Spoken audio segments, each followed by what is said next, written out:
Explica, Maria Lúcia Fatorelli, o que está sendo votado, e as pessoas, se você puder juntar nessa explicação, também está tendo essa questão de dependência do Banco Central que voltou para o debate. Então, se você puder falar dessas duas coisas, então, do que está sendo votado em relação à remuneração de caixa dos bancos, a sua visão sobre isso e também sobre a questão da independência do Banco Central. As pessoas gostam muito de ouvir a sua opinião sobre isso.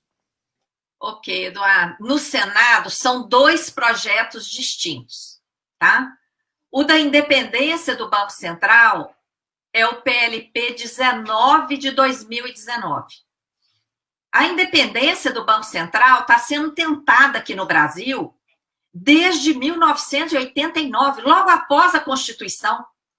No debate da Constituinte, já queriam que o Banco Central fosse privado, independente. Não conseguiram. O projeto PLP 200, de 1989, está aí há quantas décadas? Tá? Por que não caminha?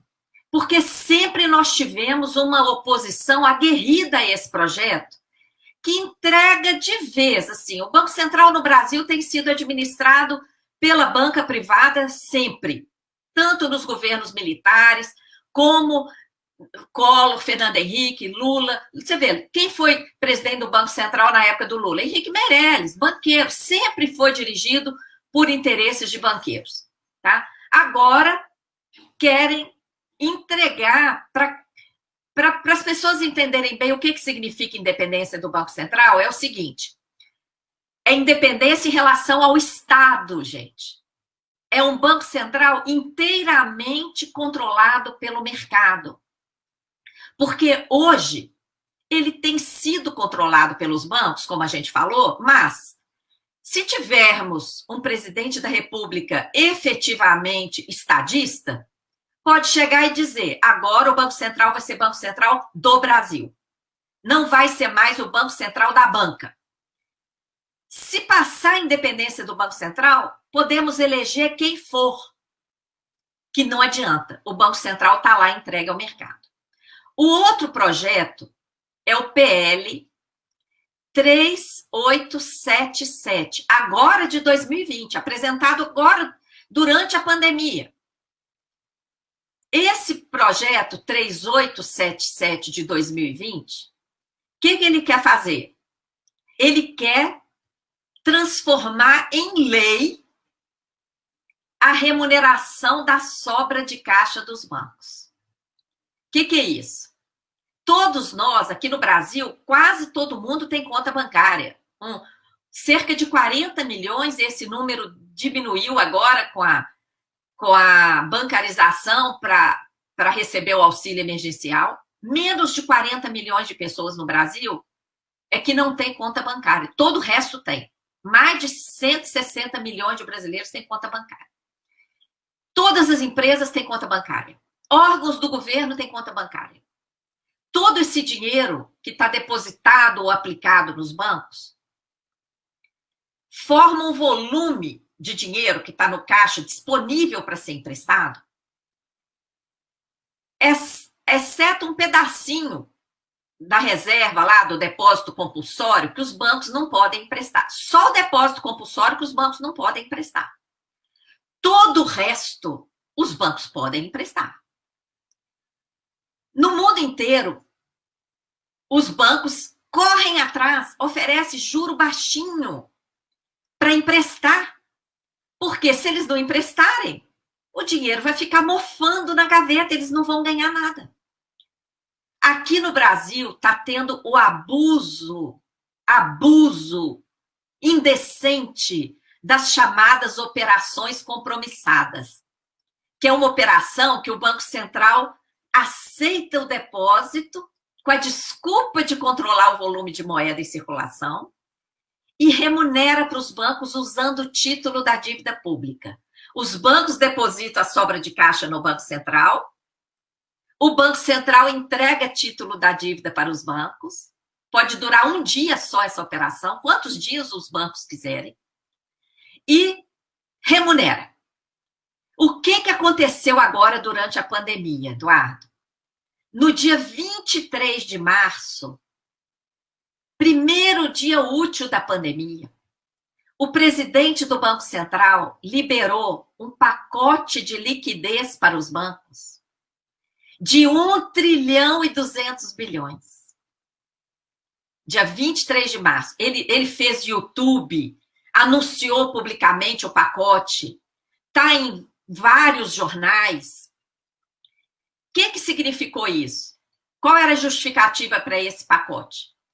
Que os bancos tivessem mais liquidez, mais dinheiro disponível.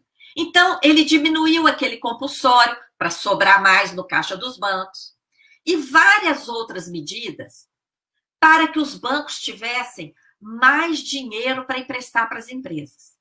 Só que o que aconteceu? Os bancos não emprestaram. Eles dobraram o juro, eles dificultaram, milhões de empresas quebraram por causa disso. E onde é que ficou essa liquidez? Ficou no caixa dos bancos. Só este ano, o volume das tais compromissadas saltou de 1 trilhão para 1 trilhão e 600 em agosto. É o último dado, porque o dado de setembro só vai ser divulgado no dia 31 de outubro. Em agosto, chegou a 1 trilhão e 600 bilhões. Então, como essa operação usa título da dívida pública para justificar a remuneração aos bancos, o estoque da dívida também está explodindo. E o mercado está... defensores do mercado, aí, operadores de fundos financeiros, estão vindo a público falar que a dívida pública aumentou por causa da pandemia. Mentira, gente! Despesas da pandemia estão sendo pagas com dinheiro que já estava lá na conta única do Tesouro, que estava com 1,5 trilhão praticamente, e agora está com 1 trilhão. Então, a despesa da pandemia foi paga com dinheiro em caixa, uma parte pequena, de pouco mais de 100 bilhões, é que foi emissão de título. A maior parte do crescimento da dívida está justificada com o aumento das compromissadas, porque o Banco Central aumentou a liquidez dos bancos, eles não emprestaram para as empresas, deixaram as empresas quebrar, e o Banco Central, em vez de punir os bancos, premiou, porque agora os bancos estão recebendo remuneração. No início do ano era sobre 1 trilhão, agora em agosto passado, eles passaram a receber sobre 1 trilhão e 600. Então, o que esse PL 3877 vai fazer? Em vez de usar a dívida para remunerar, vai parar de usar a dívida para não mostrar, tá? Para não mostrar o dano dessa operação. Mas vai continuar remunerando e ainda corre risco de remunerar ainda mais. Porque a compromissada, ela remunera mais ou menos igual a Selic. E a Selic está baixa. Se liberar para o depósito remunerado, o Banco Central é que vai decidir qual a remuneração. E ele pode decidir remunerar, por exemplo, pela média dos títulos, como o Tesouro remunera o Banco Central. E atualmente essa média está acima de 8% ao ano, enquanto a Selic está 2%. Então, resumindo, esse PL 3877, ele quer criar a figura do depósito voluntário remunerado pelo Banco Central aos bancos. Eu pergunto, nós temos dinheiro sobrando para isso? Temos dinheiro sobrando para remunerar diariamente o dinheiro que sobra no caixa dos bancos, que eles não emprestam? Essa operação, ela é extremamente danosa. Eu queria chamar a atenção dos empresários que estão nos ouvindo, porque a maior causa de quebra de empresa no Brasil é juro de mercado alto demais. Os empresários não têm acesso a crédito. O juro é abusivo.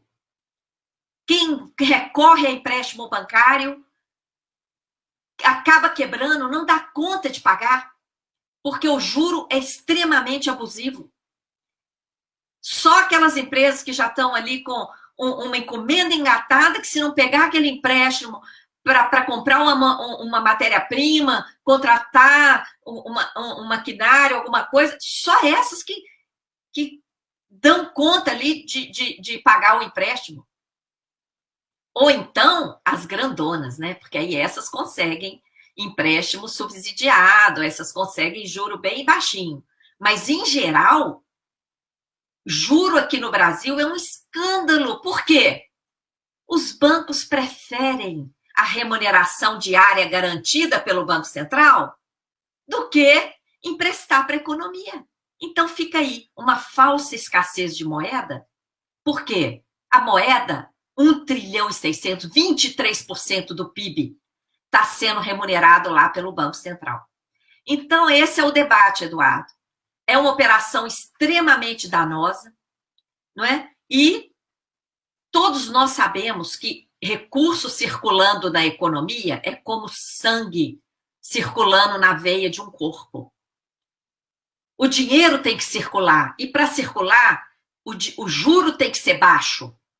E para o juro ser baixo, o Banco Central não pode garantir essa remuneração que querem transformar em lei. Obrigar o Banco Central a remunerar qualquer quantidade que o mercado voluntariamente depositar lá.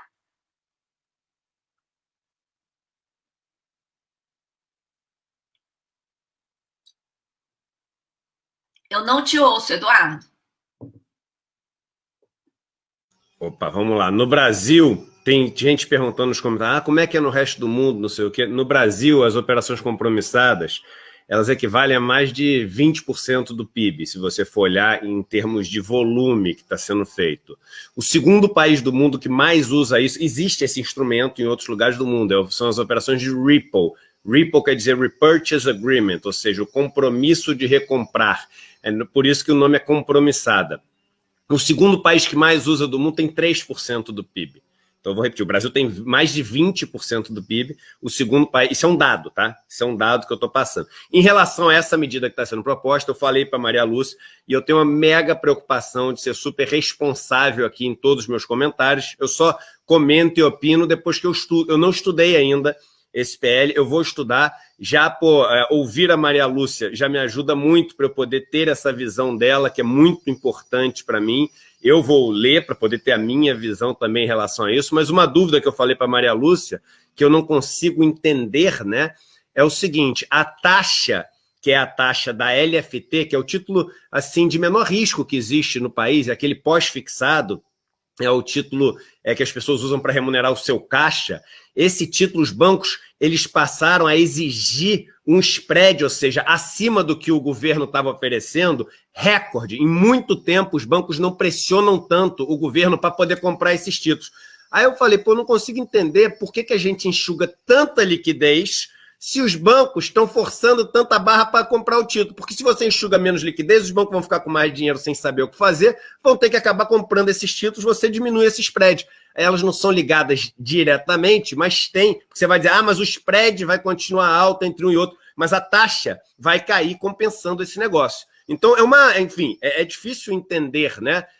Se o governo chega, joga mais de 1 trilhão em termos de liquidez no sistema, para depois recolher mais de 1,5 trilhão de liquidez do sistema. Então, para que joga para recolher tanto? Não tem uma maneira mais eficiente, mais eficaz? Então, assim, são essas dúvidas. Eu sempre falo para vocês, né? Às vezes, mais do que as respostas corretas, a gente tem que saber fazer as perguntas corretas.